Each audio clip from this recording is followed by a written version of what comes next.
സ്ഥാപകനെ ദേവാലയത്തിൽ കാഴ്ചവെക്കുന്നു. 1944 ഏപ്രിൽ 5-6 വിശുദ്ധവാരത്തിലെ ബുധനാഴ്ചയുടെയും വ്യാഴാഴ്ചയുടെയും ഇടയ്ക്കുള്ള രാത്രിയിലാണ് ഞാൻ കാണുന്നത്. സക്രിയാസ്, എലിസബത്ത്, മേരി, സാമുവേൽ ഇവർ ഒരു നല്ല വണ്ടിയിൽ നിന്നിറങ്ങുന്നു. മേരിയുടെ കൊച്ചു കഴുതയെയും ആ വണ്ടിക്ക് കെട്ടിയിട്ടുണ്ട്. മേരി കുഞ്ഞു ജോണിനെ കയ്യിലെടുത്തിരിക്കുന്നു. സാമുവേൽ ഒരു ആട്ടിൻകുട്ടിയെ പിടിച്ചിട്ടുണ്ട്. ഒരു കൂടയിൽ ഒരു പ്രാവിനെയും എടുത്തിട്ടുണ്ട്. പതിവുള്ള ആലയിൽ അവർ ഇറങ്ങുന്നു. ദേവാലയത്തിലേക്ക് വരുന്ന എല്ലാ തീർത്ഥാടകർക്കും തങ്ങളുടെ മൃഗങ്ങളെ നിർത്താനുള്ള സ്ഥലമാണതെന്ന് തോന്നുന്നു. ആ സ്ഥലത്തിൻ്റെ ഉടമയെ വിളിച്ച് മേരി അന്വേഷിക്കുന്നു. നസ്രസിൽ നിന്ന് ആരെങ്കിലും തലേ ദിവസമോ അന്നു രാവിലെയോ വന്നിരുന്നോ എന്ന്. ആരും വന്നില്ല എന്ന് അയാൾ മറുപടി പറയുന്നു. അവൾ അവളുടെ കഴുതയെ കെട്ടുവാൻ സാമുവേലിനോട് പറയുന്നു. അനന്തരം വൃദ്ധരായ മാതാപിതാക്കളോടൊപ്പം ചേരുന്നു. ജോസഫ് വരാൻ താമസിക്കുന്നതിനെക്കുറിച്ച് അവൾ പറയുന്നു. വരുന്നതിന് എന്തെങ്കിലും തടസ്സമുണ്ടായി കാണും, എന്നാലും ഇന്ന് തീർച്ചയായും അവൻ വരും. നേരത്തെ എലിസബത്തിൻ്റെ കൈകളിലേക്ക് കൊടുത്ത കുഞ്ഞിനെ മേരി തിരിച്ചു വാങ്ങുന്നു. അനന്തരം എല്ലാവരും കൂടി ദേവാലയത്തിലേക്ക് പോകുന്നു. ദേവാലയ കാവൽക്കാർ സക്രിയാസിനെ ബഹുമാനപൂർവ്വം സ്വാഗതം ചെയ്യുന്നു. മറ്റു പുരോഹിതർ അഭിവാദ്യം ചെയ്യുകയും അനുമോദിക്കുകയും ചെയ്യുന്നു. പുരോഹിത വസ്ത്രങ്ങൾ ധരിച്ചിരിക്കുന്ന സക്രിയാസ് സുന്ദരനായി പിതൃത്വം ലഭിച്ചതിൽ സന്തോഷവാനായി കാണപ്പെടുന്നു. കാഴ്ചക്ക് പൂർവ്വപിതാക്കന്മാരെ പോലെയുണ്ട്. എനിക്ക് തോന്നുന്നത് എബ്രഹാം ഇസ്ഹാക്കിനെ കർത്താവിന് സമർപ്പിച്ചപ്പോൾ ഇതുപോലെ ആയിരിക്കും എന്നാണ്. പുതിയ ഇസ്രയേൽക്കാരൻ്റെ കാഴ്ചവെപ്പും അവൻ്റെ അമ്മയുടെ ശുദ്ധീകരണവും ഞാൻ കാണുന്നു. ഈ ചടങ്ങ് മേരിയുടെ കാഴ്ചവെപ്പിനേക്കാൾ ആഘോഷപൂർവ്വമാണ് നടത്തുന്നത്. കാരണം ഒരു പുരോഹിതൻ്റെ പുത്രനു വേണ്ടി മറ്റു പുരോഹിതർ അത് വളരെ മോടിയാക്കുന്നു. അവരെല്ലാം കുഞ്ഞിനെയും കൊണ്ട് സ്ത്രീകൾ നിൽക്കുന്ന ഭാഗത്തേക്ക് ധൃതിയിൽ വന്ന് അവരോട് സംസാരിച്ചു കൊണ്ട് നിൽക്കുന്നു. ജിജ്ഞാസുക്കളായ കുറേ പേരും അടുത്തു കൂടിയിട്ടുണ്ട്. അവരുടെ അഭിപ്രായ പ്രകടനങ്ങൾ എനിക്ക് കേൾക്കാം. നിശ്ചിത സ്ഥലത്തേക്ക് നീങ്ങുമ്പോൾ മേരിയാണ് ശിശുവിനെ എടുത്തിരിക്കുന്നത്. അതിനാൽ അവളാണ് ശിശുവിൻ്റെ അമ്മ എന്നവർ വിചാരിക്കുന്നു. എന്നാൽ ഒരു സ്ത്രീ പറയുന്നു, അത് അസാധ്യമാണ്. അവൾ ഗർഭിണിയാണെന്ന് നിങ്ങൾ കാണുന്നില്ലേ? ശിശുവിനും ഏതാനും ദിവസത്തെ പ്രായമേ ഉള്ളൂ. അവൾക്ക് ഇപ്പോൾ തന്നെ ഗർഭമുണ്ട്. വേറൊരു സ്ത്രീ പറയുന്നു, എന്നാലും അവൾ തന്നെ ആയിരിക്കാനേ തരമുള്ളൂ. മറ്റേ സ്ത്രീ വൃദ്ധയാണ്. അവൾ ഒരു ബന്ധുവായിരിക്കാം. എന്നാൽ അവളുടെ ഈ പ്രായത്തിൽ തീർച്ചയായിട്ടും അവൾക്ക് അമ്മയാകാൻ സാധ്യമല്ല. നമുക്കവരുടെ പിന്നാലെ പോകാം. ആര് പറഞ്ഞതാണ് ശരിയെന്നറിയാമല്ലോ. എലിസബത്താണ് ശുദ്ധീകരണ കർമ്മം നിറവേറ്റുന്നത് എന്ന് കണ്ടപ്പോൾ അവരുടെ വിസ്മയം വർദ്ധിച്ചു. കരഞ്ഞുകൊണ്ടിരിക്കുന്ന ആട്ടിൻകുട്ടിയെ ദഹനബലിയായും പ്രാവിനെ പാപപരിഹാര ബലിയായും അവൾ സമർപ്പിക്കുന്നു. അവളാണ് അമ്മ. ഞാൻ നിന്നോട് പറഞ്ഞില്ലേ? അല്ല. അതെ. ആളുകൾ കുശുകുശുക്കുന്നു. ഇപ്പോഴും അവർക്ക് വിശ്വാസം വരുന്നില്ല. അവർ ധാരാളം ശബ്ദമുണ്ടാക്കുന്നത് കാരണം കർമ്മം നടത്തുന്ന വൈദികരിൽ ചിലർ എന്ന് വയ്ക്കുന്നു. തൽക്കാലത്തേക്ക് ഒരു നിശബ്ദത, എന്നാൽ കൂടുതൽ ശബ്ദത്തിൽ കുശുകുശുക്കുന്നു. കാരണം വിശുദ്ധമായ അഭിമാനത്തോടെ ശിശുവിനെ കരങ്ങളിൽ വഹിച്ചുകൊണ്ട് സന്തോഷത്താൽ പ്രകാശിതയായി ദേവാലയത്തിൻ്റെ പ്രധാന ഭാഗത്തേക്ക് നീങ്ങുന്നു. ശിശുവിനെ കർത്താവിന് കാഴ്ചവെക്കുവാൻ പോവുകയാണ്. അവൾ തന്നെയാണ് അമ്മ. എപ്പോഴും കാഴ്ച സമർപ്പിക്കുന്നത് അമ്മയാണ്. എന്തൊരു അത്ഭുതമാണിത്! ഇത്ര പ്രായമായ ആ സ്ത്രീക്ക് നൽകപ്പെട്ട ശിശു എന്തായിത്തീരും? എന്തിൻ്റെ അടയാളമാണിത്? നിങ്ങൾക്കറിഞ്ഞുകൂടി? ഓടിക്കിതച്ചു വന്ന ഒരാൾ ചോദിക്കുന്നു. ഇത് സക്രിയാസിൻ്റെ പുത്രനാണ്. അഹറോൻ്റെ വംശത്തിൽപ്പെട്ട സക്രിയാസ്. വിശുദ്ധ സ്ഥലത്ത് ധൂപമർപ്പിച്ച സമയത്ത് മൂകനായിത്തീർന്ന സക്രിയാസ്. ഇതൊരു രഹസ്യമാണ്. രഹസ്യം. ഇപ്പോൾ അവൻ വീണ്ടും സംസാരിക്കുന്നു. അവൻ്റെ പുത്രൻ്റെ ജനനം അവൻ്റെ നാവിൻ്റെ കെട്ടുകൾ അഴിച്ചു. ദൈവത്തിൻ്റെ രഹസ്യങ്ങളെക്കുറിച്ച് മൗനമായിരിക്കാൻ വേണ്ടി അവൻ്റെ നാവ് തളർത്തിക്കളഞ്ഞു. ഏത് അരൂപിയാണ് അവനോട് സംസാരിച്ചതെന്ന് ഞാൻ അത്ഭുതപ്പെടുന്നു. അതൊരു രഹസ്യമാണ്. മറക്കപ്പെട്ടിരിക്കുന്ന ഏത് സത്യമാണ് സക്രിയാസിന് അറിയാവുന്നത്? ഇസ്രയേൽ പ്രതീക്ഷിക്കുന്ന മിശിഹ അവൻ്റെ പുത്രനായിരിക്കുമോ? അവൻ യൂദയായിലാണ് ജനിച്ചത്, ബെത്ലഹേമിലല്ല, കന്യകയിൽ നിന്നുമല്ല. അവൻ മിശിഹ ആയിരിക്കുകയില്ല. അവൻ പിന്നെ ആരാണ്? എന്നാൽ അതിൻ്റെ ഉത്തരം ദൈവത്തിൻ്റെ നിശബ്ദതയിലാണുള്ളത്. ആളുകൾ അവരുടെ ജിജ്ഞാസയിൽ ഓരോന്നും പറയുന്നു. ചടങ്ങു കഴിഞ്ഞു. പുരോഹിതന്മാർ സന്തോഷത്തോടെ അമ്മയ്ക്കും മകനും അനുമോദനങ്ങൾ നൽകുന്നു.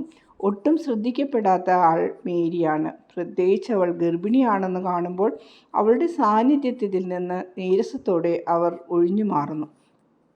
അനുമോദനങ്ങളെല്ലാം കഴിഞ്ഞ് മിക്കവരും വഴിയിലേക്കിറങ്ങി. മേരി ജോസഫ് വന്നോ എന്നറിയുവാൻ മൃഗശാലയിലേക്ക് പോകുന്നു. ജോസഫ് വന്നിട്ടില്ല. മേരിക്ക് ഉത്കണ്ഠയും ഇച്ഛാഭംഗവും തോന്നുന്നു. എലിസബത്ത് മേരിയെക്കുറിച്ച് ഉത്കണ്ഠാകുലയാകുന്നു. നമുക്ക് ഉച്ചവരെ ഇവിടെ നിൽക്കാം, അത് കഴിഞ്ഞാൽ പോകാം. എങ്കിലേ രാത്രിയാകുന്നതിന് മുൻപ് വീട്ടിലെത്തുകയുള്ളൂ. രാത്രിയിൽ കുഞ്ഞിനെ വെളിയിൽ കൊണ്ട് നടക്കുന്നത് എങ്ങനെയാണ്? അവൻ തീരെ ചെറുതല്ലേ. മേരി ശാന്തയാണ്. എന്നാൽ അവൾക്ക് ദുഃഖമുണ്ട്. അവൾ പറയുന്നു, ദേവാലയത്തിൻ്റെ ഏതെങ്കിലും മുറ്റത്ത് ഞാൻ ഇരുന്നു കൊള്ളാം. എൻ്റെ അധ്യാപികമാരുടെ അടുക്കിലേക്ക് ഞാൻ പോകും. എനിക്കറിഞ്ഞുകൂടാ, ഞാൻ എന്തെങ്കിലും ചെയ്തു കൊള്ളാം. സക്രിയാസ് ഒരു അഭിപ്രായം പറയുന്നു. അതും നല്ല പോംവഴിയായി അംഗീകരിക്കപ്പെടുന്നു. നമുക്ക് സെബദിയുടെ ബന്ധുവീട്ടിലേക്ക് പോകാം. ജോസഫ് തീർച്ചയായും നിന്നെ അവിടെ അന്വേഷിക്കും. അവൻ അവിടെ വന്നില്ലെങ്കിൽ തന്നെ ഗലീലയിലേക്ക് നിന്റെ കൂടെ പോരുന്ന ആരെയെങ്കിലും കിട്ടും. കാരണം ജനസേർത്തുകാരനായ മുക്കുവന്മാർ എപ്പോഴും അവിടെ വരികയും പോകുകയും ചെയ്യുന്നുണ്ട്. ചെറിയ കഴുതയെയും കൂട്ടിക്കൊണ്ട് അവൾ സെബദിയുടെ ബന്ധുവീട്ടിലേക്ക് പോകുന്നു. 4 മാസം മുൻപ് ജോസഫും മേരിയും അവരുടെ വീട്ടിൽ താമസിച്ചതാണ്. സമയം വേഗം കടന്നു പോകുന്നു. എന്നാൽ ജോസഫിൻ്റെ ഒരു വിവരവുമില്ല. മേരി തൻ്റെ ദുഃഖം നിയന്ത്രിക്കുന്നത് കുഞ്ഞിനെ താരാട്ടിക്കൊണ്ടാണ്. എന്നാൽ അവൾ ഉത്കണ്ഠാഭരിതയാണെന്ന് കാണുമ്പോൾ അറിയാം. അന്തരീക്ഷത്തിന് നല്ല ചൂടാണ്. എല്ലാവരും വിയർക്കുന്നു. എന്നാൽ മേരി തൻ്റെ സ്ഥിതി മറച്ചു വെക്കുവാൻ വേണ്ടി പുറം കുപ്പായം മാറ്റുന്നില്ല. അവസാനം വലിയ ശബ്ദത്തിൽ വാതിലിൽ ഒരു മുട്ടൽ. ജോസഫ് വന്നു. മേരിയുടെ മുഖം തെളിഞ്ഞു.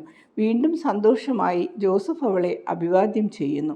കാരണം അവളാണ് ആദ്യം ചെന്ന് ബഹുമാനപുരസരം അവനെ അഭിവാദ്യം ചെയ്യുന്നത്. കർത്താവിൻ്റെ അനുഗ്രഹം നിൻ്റെ മേലുണ്ടാകുമാറാകട്ടെ മേരി. നിൻ്റെ മേലും ഉണ്ടാകട്ടെ ജോസഫേ. നീ വന്നതിന് കർത്താവിന് സ്തുതിയുണ്ടാകട്ടെ. സന്ധ്യയ്ക്ക് മുമ്പ് വീട്ടിലെത്താനായി സക്രിയാസും എലിസബത്തും പോകാൻ ഒരുങ്ങുകയായിരുന്നു. ഞാൻ കാനായിൽ ജോലിക്ക് പോയിരുന്നപ്പോഴാണ് നീ അയച്ച ദൂതൻ നസ്രസിൽ വന്നത്. കഴിഞ്ഞ ദിവസം സന്ധ്യയ്ക്കാണ് ഞാൻ വിവരം അറിയുന്നത്. അപ്പോൾ തന്നെ ഞാൻ പുറപ്പെട്ടു. ഒരിടത്തും നിർത്താതെ ഞാൻ യാത്ര തുടർന്നെങ്കിലും താമസിച്ചേ ഇവിടെ എത്താൻ കഴിഞ്ഞുള്ളൂ. കാരണം കഴുതയുടെ ഒരു ലാടം ഊരിപ്പോയി. എന്നോട് ക്ഷമിക്കുക. എനിക്കാണ് മാപ്പ് തരേണ്ടത്. കാരണം എത്ര ദീർഘകാലത്തേക്കാണ് ഞാൻ നസ്രസിൽ നിന്ന് അകന്നു നിന്നത്. എന്നാൽ കണ്ടോ, അവർക്ക് ഞാൻ കൂടെ ഉണ്ടായിരുന്നത് എത്ര സന്തോഷകരമായിരുന്നു. അതുകൊണ്ട് ഇത്രയും സമയം താമസിക്കാമെന്ന് ഞാൻ വിചാരിച്ചു. നീ നന്നായിട്ട് ചെയ്തു. ശിശു എവിടെ? യാത്രക്ക് മുമ്പ് കുഞ്ഞിന് പാൽ കൊടുത്തുകൊണ്ടിരിക്കുന്ന എലിസബത്തിൻ്റെ മുറിയിലേക്ക് അവർ പ്രവേശിക്കുന്നു. കുഞ്ഞിൻ്റെ ശരീരപുഷ്ടിയെക്കുറിച്ച് മാതാപിതാക്കളെ ജോസഫ് അനുമോദിക്കുന്നു. ജോസഫിനെ കാണിക്കാൻ വേണ്ടി അവനെ മാതൃവശത്തിൽ നിന്ന് മാറ്റാനായി നടത്തിയ ശ്രമത്തിൽ പ്രതിഷേധ സൂചകമായി അവൻ തൊഴിക്കുകയും വാവിട്ട് കരയുകയും ചെയ്യുന്നു. അവനെ തല്ലിയതുപോലെയുണ്ട് കരച്ചിൽ. അവൻ്റെ പ്രതിഷേധത്തിൻ്റെ തീവ്രത കണ്ട് എല്ലാവരും ചിരിക്കുന്നു. ഈ സമയം സെബദിയുടെ ബന്ധുക്കൾ പാല്, പഴങ്ങൾ, റൊട്ടി, ഒരു വലിയ തട്ടത്തിൽ മത്സ്യം എന്നിവ എല്ലാവർക്കും കഴിക്കുവാൻ വേണ്ടത്ര കൊണ്ടുവരുന്നു. അവരും കുഞ്ഞിൻ്റെ കരച്ചിൽ കണ്ട് ചിരിക്കുകയും ഓരോന്ന് പറയുകയും ചെയ്ത് സംഭാഷണത്തിൽ പങ്കുചേരുന്നു. മേരി വളരെ കുറച്ചു മാത്രമേ സംസാരിക്കുന്നുള്ളൂ. അവൾ ഒരു മൂലയിൽ മൗനം പൂണ്ട് ശാന്തമായിരിക്കുന്നു. പുറമേ കുമ്പായത്തിനുള്ളിൽ കൈകൾ രണ്ടും മടിയിൽ വെച്ചാണ് ഇരിക്കുന്നത്. അവൾ ഒരു കപ്പ് പാലും മുന്തിരിപ്പഴവും റൊട്ടിയും കഴിക്കുന്നു. എന്നാൽ ഒന്നും സംസാരിക്കുന്നില്ല, അനങ്ങുന്നു പോലുമില്ല. വേദനയോടും മൗനമായ ചോദ്യങ്ങളോടും കൂടെയാണ് അവൾ ജോസഫിനെ നോക്കുന്നത്. ജോസഫ് അവളെയും നോക്കുന്നു. കുറച്ചു കഴിഞ്ഞപ്പോൾ അവളുടെ തോളിനു മുകളിൽ കുനിഞ്ഞുകൊണ്ട് ജോസഫ് ചോദിക്കുന്നു, നിനക്ക് വലിയ ക്ഷീണമാണോ? അതോ നിനക്ക് വല്ല അസുഖവുമാണോ? നീ വിളറി വിഷാദം പൂണ്ടിരിക്കുന്നു. കുഞ്ഞു ജോണിനെ വിട്ടുപോരണമല്ലോ എന്നോർത്തിട്ട് എനിക്ക് ദുഃഖമാണ്. എനിക്ക് അവനോട് വലിയ താല്പര്യമാണ്. അവൻ ജനിച്ച് ഏതാനും നിമിഷങ്ങൾ കഴിഞ്ഞപ്പോഴേ ഞാൻ അവനെ എൻ്റെ ഹൃദയത്തോട് ചേർത്ത് പിടിച്ചതാണ്. ജോസഫ് പിന്നെ വേറൊന്നും ചോദിക്കുന്നില്ല. സക്രിയാസിന് പോകാനുള്ള സമയമായി. വണ്ടി വാതിൽക്കൽ വന്നു നിന്നു. എല്ലാവരും വണ്ടിയുടെ അടുത്തേക്ക് പോകുന്നു. ജ്യേഷ്ഠ അനുജത്തിമാർ പരസ്പരം ആലിംഗനം ചെയ്യുന്നു. എലിസബത്ത് വണ്ടിയിൽ കയറി ഇരിക്കുന്നു. ശിശുവിനെ പലവരും ചുംബിച്ച ശേഷം മേരി അവനെ അമ്മയുടെ മടിയിലേക്ക് കിടത്തുകയാണ്. പിന്നീട് അവൾ സക്രിയാസിനോട് വിട ചോദിക്കുന്നു. അദ്ദേഹത്തിൻ്റെ അനുഗ്രഹം ചോദിച്ചുകൊണ്ട് മുട്ടുകുത്തുന്നു. അപ്പോൾ പുറംകുപ്പായം തോളിൽ നിന്നും വഴുതിപ്പോയി. അവളുടെ ശരീരത്തിൻ്റെ ആകൃതി ഉച്ചതിരിഞ്ഞുള്ള വെയിലിൻ്റെ പ്രകാശത്തിൽ വളരെ തെളിവായി കാണാം. ജോസഫ് അത് കാണുന്നുണ്ടോ എന്ന് എനിക്ക് അറിഞ്ഞുകൂടാ. കാരണം ജോസഫ് എലിസബത്തിനോട് വിട പറയുന്ന തിരക്കിലാണ്. വണ്ടി പുറപ്പെടുന്നു. ജോസഫ് മേരിയും ഒന്നിച്ച് വീട്ടിലേക്ക് പോകുന്നു. മേരി വീണ്ടും ആ ഒഴിഞ്ഞ മൂലയിൽ പോയിരിക്കുന്നു. രാത്രി യാത്ര നിനക്ക് ബുദ്ധിമുട്ടല്ലെങ്കിൽ സൂര്യ അസ്തമയത്തോടെ നമുക്ക് പുറപ്പെടാം. പകൽ വലിയ ചൂടാണ്, രാത്രിയാണെങ്കിൽ നല്ല പ്രശാന്തതയും കുളിർമയുമുണ്ട്. ഞാനിത് പറയുന്നത് നിനക്ക് വേണ്ടിയാണ്. സൂര്യതാപം നിനക്ക് ഏൽക്കാതിരിക്കാൻ പൊരിയുന്ന വെയിലൊന്നും എനിക്ക് പ്രശ്നമില്ല. നിനക്ക് വേണ്ടിയാണ്. നീ പറയുന്നത് പോലെയാകട്ടെ ജോസഫേ. രാത്രിയിൽ യാത്ര ചെയ്യുന്നതായിരിക്കും കൂടുതൽ നല്ലതെന്ന് എനിക്കും തോന്നുന്നു. വീടെല്ലാം ഞാൻ വൃത്തിയാക്കിയിട്ടുണ്ട്. ഫലവൃക്ഷത്തോട്ടവും പൂക്കളുമെല്ലാം ഇപ്പോൾ കാണാമല്ലോ. വളരെ മനോഹരമായിരിക്കുന്നു. എല്ലാം നിറയെ പൂത്തു നിൽക്കുന്ന കൃത്യസമയത്താണ് നിന്റെ വരവ്. ഇതിനു മുമ്പ് ഉണ്ടായിട്ടില്ലാത്ത വിധം അത്രയധികം കായ് പിടിച്ചാണ് ആപ്പിളും അത്തിമരവും മുന്തിരികളും നിൽക്കുന്നത്. മാതള നാരകത്തിൻ്റെ ശാഖകൾക്ക് മുട്ടുകൊടുത്തവണ്ണം അത്രയധികം പഴങ്ങളുണ്ട്. ഈ സമയത്ത് പതിവില്ലാത്ത വിധം വളർന്നു വിളഞ്ഞു നിൽക്കുന്ന ഒലിവ് മരം. ധാരാളം എണ്ണ കിട്ടും. അത്ഭുതകരമായിട്ടാണ് അത് പൂത്തിരിക്കുന്നത്. ഒറ്റ പൂ പോലും കൊഴിഞ്ഞില്ല. എല്ലാ പൂക്കളും ഇപ്പോൾ ചെറിയ കായ്കളാണ്. അവ വിളഞ്ഞു കഴിയുമ്പോൾ വൃക്ഷം നിറയെ കറുത്ത മുത്തുകളായിരിക്കും. ഇത്ര നല്ല ഒരു വൃക്ഷത്തോട്ടം നസ്രസിലെങ്ങുമില്ല. നിന്റെ ബന്ധുക്കൾക്കും അത്ഭുതമാണ്. അൽഫേസ് പറയുന്നത് ഇതൊരു അത്ഭുതമാണെന്നാണ്. നിന്റെ കരങ്ങളാണ് ആ അത്ഭുതം പ്രവർത്തിച്ചത്. ഓ അല്ല, ഒരിക്കലുമല്ല. ഞാനൊരു സാധു മനുഷ്യൻ. ഞാൻ എന്താ ചെയ്തത്? വൃക്ഷങ്ങളെയെല്ലാം പരിചരിച്ചു, ചെടികൾക്ക് സ്വല്പം വെള്ളമൊഴിച്ചു. നിനക്കറിയാമോ, അങ്ങേയറ്റത്തുള്ള ഗ്രോട്ടോയുടെ സമീപം ഞാൻ ഒരു ഉറവ ശരിയാക്കി, ഒരു പരന്ന കുഴിയും ഉണ്ടാക്കിയിട്ടുണ്ട്. ഇനി വെള്ളം കോരാൻ നിനക്ക് പുറത്തേക്ക് പോകേണ്ട. മത്തായിയുടെ ഒലിവ് തോട്ടത്തിന് മുകളിലുള്ള നീരുറവയിൽ നിന്നാണ് അത് കൊണ്ടുവന്നിരിക്കുന്നത്. പരിശുദ്ധമായ വെള്ളം ധാരാളം. ഒരരുവി ഞാൻ താഴെ നിന്റെ സ്ഥലത്തേക്ക് കൊണ്ടുവന്നു. ഒരു ചാല് കീറി അത് ശരിക്കും മൂടിയിട്ടും ഒരു സാരംഗി പോലെ ഒരു തരം വീണ. സംഗീതം മുതിർത്തുകൊണ്ട് വെള്ളം ഒഴുകി വരുന്നു. നീ ഗ്രാമത്തിലെ പൊതുസ്ഥലത്ത് പോയി പാത്രം നിറച്ച് വീട്ടിലേക്ക് കൊണ്ടുവരുന്നത് എനിക്കത്ര സന്തോഷമായിരുന്നില്ല. വളരെ നന്ദി ജോസഫേ, നീ എത്ര നല്ലവനാണ്. രണ്ടുപേരും മൗനമായിരിക്കുന്നു. രണ്ടുപേരും ക്ഷീണിച്ചതുപോലെയുണ്ട്. ജോസഫ് മയക്കമാണ്. മേരി പ്രാർത്ഥിക്കുന്നു. നേരം സന്ധ്യയായി. പുറപ്പെടുന്നതിന് മുമ്പ് എന്തെങ്കിലും ഭക്ഷണം കഴിക്കണമെന്ന് ആതിഥേയൻ നിർബന്ധിക്കുന്നു. ജോസഫ് കുറച്ച് റൊട്ടിയും മീനും കഴിച്ചു. മേരി സ്വല്പം പാലും പഴങ്ങളും മാത്രം കഴിക്കുന്നു. അനന്തരം അവർ യാത്ര പുറപ്പെടുന്നു. കഴുതപ്പുറത്ത് കയറുന്നു. ജോസഫ് തൻ്റെ കഴുതയുടെ ജീനിയിൽ മേരിയുടെ പെട്ടി ഉറപ്പിച്ചു വെക്കുന്നു. ജെറുസലേമിലേക്ക് വന്നപ്പോൾ വെച്ചതുപോലെ തന്നെ. അവൾ കഴുതപ്പുറത്ത് കയറുന്നതിന് മുമ്പ് തന്നെ അതിൻ്റെ ജീനി ശരിക്കും ഉറച്ചതാണോ ഇരിക്കുന്നതെന്ന് ജോസഫ് പരിശോധിക്കുന്നു. മേരി കഴുതപ്പുറത്ത് കയറുമ്പോൾ ജോസഫ് അവളെ നോക്കുന്നു, എന്നാൽ ഒന്നും പറയുന്നില്ല. ആദ്യത്തെ നക്ഷത്രങ്ങൾ ആകാശത്ത് മിന്നിത്തുടങ്ങിയപ്പോൾ അവർ പുറപ്പെട്ടു. പട്ടണവാതിലുകൾ അടക്കുന്നതിന് മുൻപ് അവിടെ എത്താൻ അവർ വേഗത്തിൽ പോകുന്നു. പട്ടണത്തിന് വെളിയിലേക്ക് ഇറങ്ങി ഗലീലയിലേക്കുള്ള പ്രധാന റോഡിലെത്തിയപ്പോൾ ആകാശം നക്ഷത്രങ്ങളെ കൊണ്ട് നിറഞ്ഞു. നാട്ടിൽ പുറം ഗംഭീരമായ പ്രശാന്തത നിറഞ്ഞു നിൽക്കുന്നു. ഏതാനും രാപ്പാടികൾ പാടുന്നത് മാത്രമേ കേൾക്കാനുള്ളൂ. ഉണങ്ങി കട്ടിയായിരിക്കുന്ന ഭൂമിയിൽ കഴുതകളുടെ കാലുകൾ പതിക്കുമ്പോഴുള്ള ശബ്ദവും. മേരി പറയുന്നു, പെസഹ വ്യാഴാഴ്ച രാത്രിയാണിന്ന്. ഈ ദർശനം അസ്ഥാനത്താണെന്ന് ചിലർ വിചാരിച്ചേക്കാം. എന്നാൽ എൻ്റെ ഈശോയെ സ്നേഹിക്കുന്ന നിൻ്റെ ഹൃദയത്തിൽ അവിടുത്തെ പീഡകളെക്കുറിച്ചുള്ള ദുഃഖം ഗാഢമായിട്ടുള്ളതിനാൽ മാധുര്യമേറിയ ദർശനങ്ങളുണ്ടായാലും ആ ദുഃഖം വിട്ടുമാറുകയില്ല.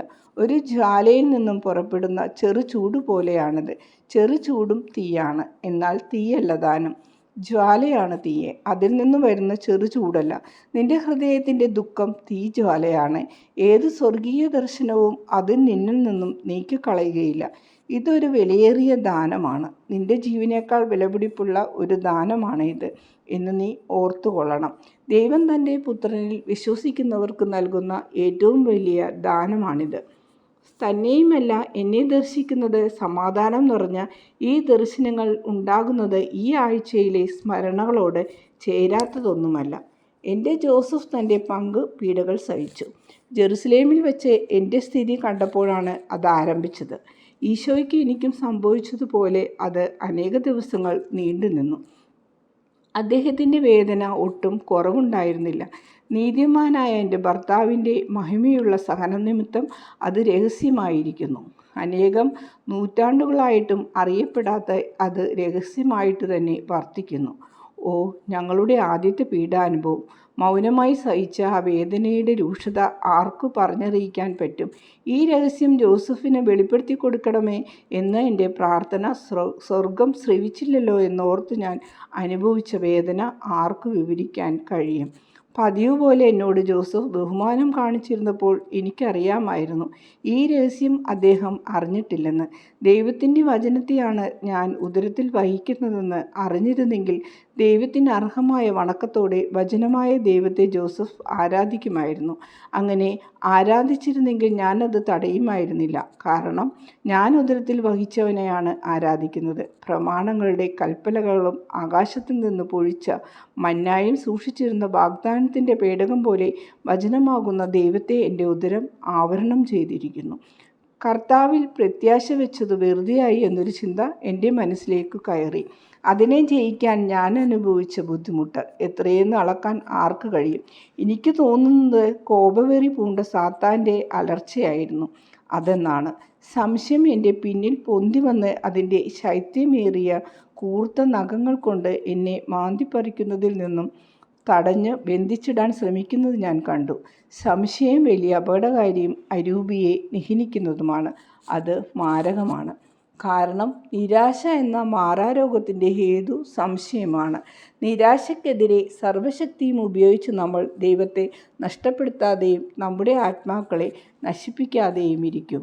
ജോസഫിൻ്റെ ചിന്തകളും വേദനകളും വൈകാരികമായി അദ്ദേഹത്തിന് അനുഭവപ്പെട്ട അസ്വസ്ഥതകളും ആർക്കും പറഞ്ഞറിയിക്കാൻ കഴിയും. വലിയ കൊടുങ്കാറ്റിൽപ്പെട്ട് ചെറുതോണി പോലെ പരസ്പര വിരുദ്ധങ്ങളായ ആശയങ്ങളുടെ ചുഴിയിൽപ്പെട്ട് കുഴയുകയായിരുന്നു അദ്ദേഹം. പലതരം ചിന്തകൾ, ഒന്നിനേക്കാൾ വേദനയേറിയ ഹൃദയഭേദകമായ മറ്റൊന്ന്.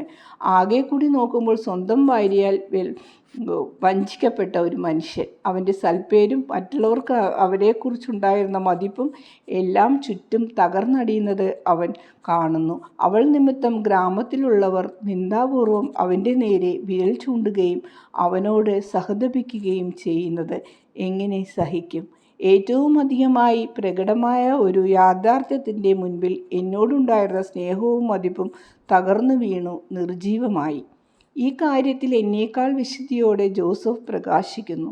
ഞാൻ ഈ സാക്ഷ്യം നൽകുന്നത് ഒരു ഭാര്യയുടെ സ്നേഹത്തോടെയാണ്. കാരണം നിങ്ങളെൻ്റെ ജോസഫിനെയും സ്നേഹിക്കണം. ജ്ഞാനിയും വിവേകിയും ക്ഷമാശീലനുമായ ഈ നല്ല മനുഷ്യനെ രക്ഷാകര രഹസ്യത്തിൽ നിന്നും മാറ്റി നിർത്താൻ സാധ്യമല്ല. നേരെ മറിച്ച് അതിനോട് ഏറ്റവും അടുത്ത് ബന്ധപ്പെട്ട ആളാണ് ജോസഫ്. കാരണം അതിനായി ജോസഫ് സഹിച്ചു, വേദനയിൽ മുഴുകി, സ്വയം ബലിയാക്കിക്കൊണ്ട് രക്ഷകനെ സംരക്ഷിച്ചു. ഇതെല്ലാം ജോസഫിൻ്റെ വിശുദ്ധിയെയും രക്ഷാകര വേലയിലുള്ള ഭാഗഭാഗത്വത്തെയും കാണിക്കുന്നു. ഇത്രയും വിശുദ്ധി ഇല്ലായിരുന്നെങ്കിൽ മാനുഷികമായ രീതിയിൽ ജോസഫ് പ്രവർത്തിച്ചേനെ. എൻ്റെ മേൽ വ്യഭിചാരക്കുറ്റം ചുമത്തുകയും എൻ്റെ പാപഫലമായ ശിശുവിനെയും എന്നെയും കല്ലെറിഞ്ഞു കൊല്ലുവാൻ ഇടയാക്കുകയും ചെയ്യുമായിരുന്നു. ഇത്രയും വിശുദ്ധിയില്ലായിരുന്നെങ്കിൽ ഈ പരീക്ഷണഘട്ടത്തിൽ ദൈവം തൻ്റെ പ്രകാശം നൽകി അദ്ദേഹത്തെ നയിക്കുമായിരുന്നില്ല. എന്നാൽ ജോസഫ് വിശുദ്ധനായിരുന്നു. അവൻ്റെ നിർമ്മലമായ അരൂപി ദൈവത്തിൽ വസിച്ചിരുന്നു.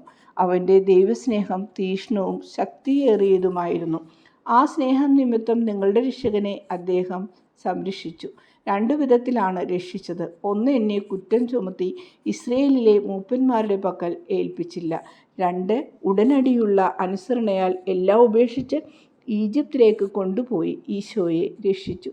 ജോസഫിൻ്റെ പീഡാസഹനത്തിൻ്റെ 3 ദിവസങ്ങൾ എണ്ണത്തിൽ കുറവായിരുന്നെങ്കിലും വേദനയുടെ ആഴത്തിൽ വളരെ വലുതായിരുന്നു.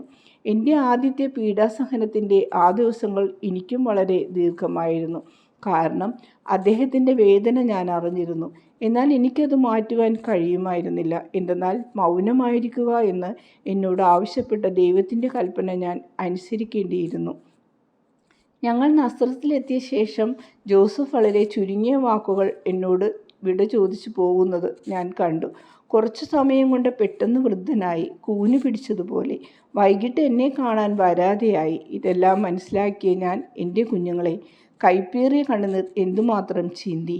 ഏകാകിനിയായി വീട്ടിലടയ്ക്കപ്പെട്ട നിരാശയോടും പിശാചിൻ്റെ ദുഷ്പ്രേരണകളോടും ഞാൻ എത്ര സമരം ചെയ്യേണ്ടി വന്നു. ആ വീട്ടിൽ മംഗളവാർത്തയും മനുഷ്യാവതാരവും എല്ലാം അനുസ്മരിക്കപ്പെടുന്ന ആ വീട്ടിൽ കറയില്ലാത്ത കന്യത്വത്തോടെ എന്നെ വിവാഹം ചെയ്ത ജോസഫിനെ എപ്പോഴും അനുസ്മരിക്കുന്ന ആ വീട്ടിൽ ഞാൻ പ്രാർത്ഥിച്ചു കഴിഞ്ഞുകൂടി. ക്ഷമിച്ചു കഴിഞ്ഞുകൂടി. ജോസഫിൻ്റെ ന്യായമായ നിരാശയും സംശയവും മനക്കലവും എല്ലാം ഞാൻ ക്ഷമിച്ചു. എൻ്റെ കുഞ്ഞുങ്ങളെ, ദൈവം നമ്മുടെ ആവശ്യങ്ങളിൽ നമ്മുടെ സഹായത്തിന് ഇടപെടണമെങ്കിൽ നമ്മൾ പ്രത്യാശയുള്ളവരും പ്രാർത്ഥിക്കുന്നവരും ക്ഷമിക്കുന്നവരുമാകണം. നിങ്ങളുടെ പീഡാനുഭവത്തിലൂടെ നിങ്ങളും ജീവിക്കണം. കാരണം പാപനിമിത്തം നിങ്ങൾ അതിനർഹരാണ്. അവയെ ജയിച്ച് സന്തോഷമാക്കി തീർക്കുന്നത് എങ്ങനെയെന്ന് ഞാൻ പഠിപ്പിക്കാം. അളവറ്റ വിധം പ്രതീക്ഷയുള്ളവരായിരിക്കുക. മനോവിശ്വാസത്തോടെ പ്രാർത്ഥിക്കുക. ക്ഷമിക്കപ്പെടുന്നതിനായി ക്ഷമിക്കുക. ദൈവത്തിൽ നിന്നും കുറ്റങ്ങൾക്ക് മാപ്പ് കിട്ടുന്നതായിരിക്കും നിങ്ങൾ ആഗ്രഹിക്കുന്ന സമാധാനം. തൽക്കാലത്തേക്ക് ഞാൻ വേറൊന്നും പറയുന്നില്ല. ഉയിർപ്പ് തിരുനാളിൻ്റെ വിജയാഹ്ലാദം വരെ മൗനമായിരിക്കും. ഇത് പീഡാനുഭവ സമയമാണ്. രക്ഷകൻ്റെ മേൽ സഹതാപമുണ്ടായിരിക്കുക. അവൻ്റെ രോദനങ്ങൾ ശ്രദ്ധിക്കുക. അവൻ്റെ മുറിവുകളും കണ്ണീരും എണ്ണി നോക്കുക. നിനക്ക് വേണ്ടിയാണ് ആ കണ്ണുനീർ ചിന്തിയത്. നിനക്ക് വേണ്ടി നേടിയ രക്ഷയുടെ ദർശനത്തിൽ മറ്റെല്ലാം വിസ്മരിക്കപ്പെടട്ടെ.